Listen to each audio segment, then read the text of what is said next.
দর্শক আসলে আজকে আমি কিছু কথা বলতে চাই। আসলে কথাগুলো অনেক গুরুত্বপূর্ণ এবং অনেক ইম্পর্টেন্ট কথা। যেটা আসলে আপনারা শুনলে বুঝতে পারবেন যে আমি আসলে কি বলতেছি আর কি বোঝাতে চাচ্ছি। বর্তমান যে দেশের যে প্রেক্ষাপট, বর্তমান যে অবস্থা, সে অবস্থার উপরে আমি কিছু কথা বলবো। দয়া করে সবাই ভিডিওটা ভালোভাবে দেখবেন। ভিডিওটা টেনে দেখবেন না, পুরো ভিডিওটা দেখবেন। দেখলে বুঝতে পারবেন যে আসলে আমি কি বলতে চাচ্ছি।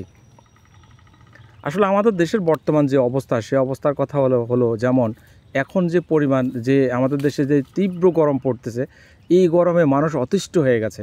আসলে এত বেশি গরম যে মানুষ এই গরমে অনেক মানুষ অসুস্থ হয়ে যাচ্ছে, অনেক মানুষ স্ট্রোক করে মারা যাচ্ছে, অনেকের গায়ে দেখা গেছে সোয়াসি বিভিন্ন রকমের বিচি বাছরা হচ্ছে।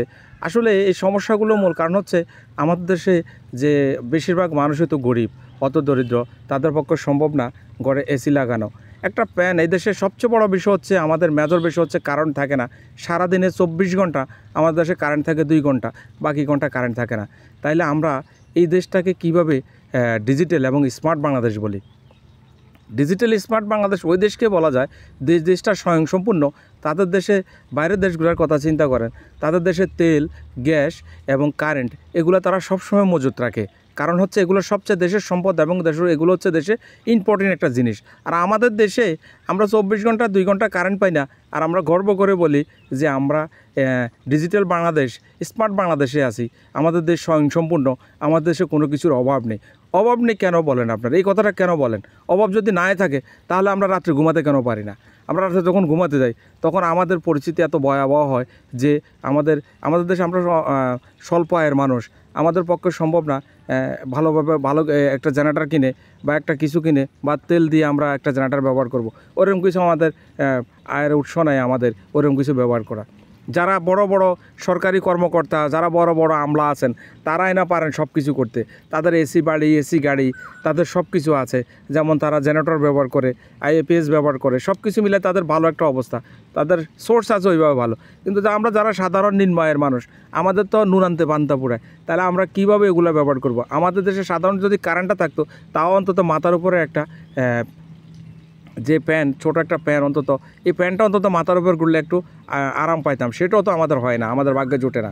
আমরা যে অবস্থা, যে পরিস্থিতি, বর্তমান পরিস্থিতিতে আছি, পরিস্থিতি আসলে খুব ভয়াবহ। আমরা কারেন্ট নিয়ে আমি প্রধানমন্ত্রীর কাছে জানতে চাই এবং প্রধানমন্ত্রীর কাছে আমার আকুল আবেদন যে বিশেষ করে এই কারেন্টটা আমাদের দেশে যাতে একটু ভালোভাবে দেওয়া হয়, সাপ্লাই দেওয়া হয়। এদেশের মানুষগুলো অসুস্থ হয়ে যাচ্ছে এই বিদ্যুতের অভাবে। আসলে আমাদের দেশে কেন যে এই সমস্যাগুলো আমরা জানি না। যখন শুনি কোনো মন্ত্রী তার অর্থ সম্পদ সিজ করা হয়, তখন বলা হয় তার 1100 কোটি, 1500 কোটি, 1800 কোটি টাকা তার কাছে পাওয়া গেছে, তার 20 খানি 50 খানি সম্পদ পাওয়া গেছে।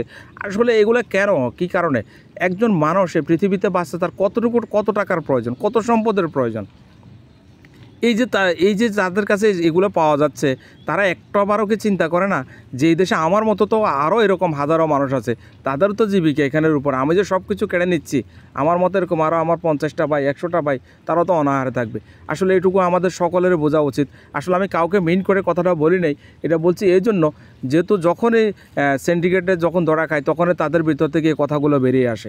আসলে আমি প্রত্যেকটা, যেমন যারা এই দেশের বড় বড় কর্মকর্তা আছেন, এমপি বলেন, মন্ত্রী বলেন, যারা যে পদে আছেন, সরকারি কর্মকর্তা, সকলকে আমি বলছি, সকলকে আহ্বান করতেছি যে আপনারা দয়া করে দেশের দিকে একটু খেয়াল করেন।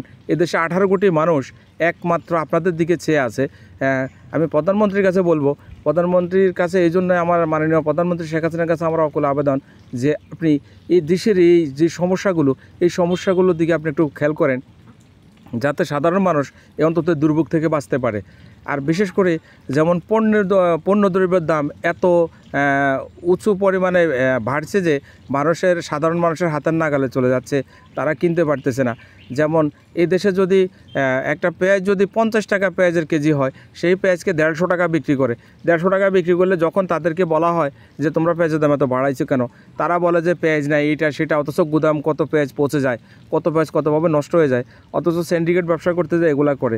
যেমন এরপরে যখন তাদেরকে চাপ দেওয়া হয়, তখন তারা দেখা গেছে 150 টাকা, 50 টাকার পেঁয়াজ 150 টাকার ওইখান থেকে 10 টাকা কমায়। তার মানে কি আরও 90 টাকা রয়ে গেল। তার মানে এই দেশে তো মানে অনিয়মে সব কিছু এত অনিয়মে চলছে, যেটা মানে মানুষের অবস্থা খুবই খারাপ হয়ে যাচ্ছে। আমি প্রধানমন্ত্রীর কাছে অকাল আবেদন করব যে সর্বক্ষেত্রে আমাদের দেশে যত কিছুই হচ্ছে সর্বকিছুর উপর যাতে আমাদের প্রধানমন্ত্রী যেন একটু খোঁজখবর রাখেন যে দেশের কী পরিস্থিতি, কে কোথায় কী অবস্থানে আছে। এই প্রত্যাশায় আমি বিদায় নিচ্ছি। আমার নাম জলিল রহমান লিটন, আমার চ্যানেল নাম নোয়াখালীর আলো। সবাই চ্যানেলটা বেশি বেশি শেয়ার করবেন। আসসালামু আলাইকুম রহমতুল্লাহ।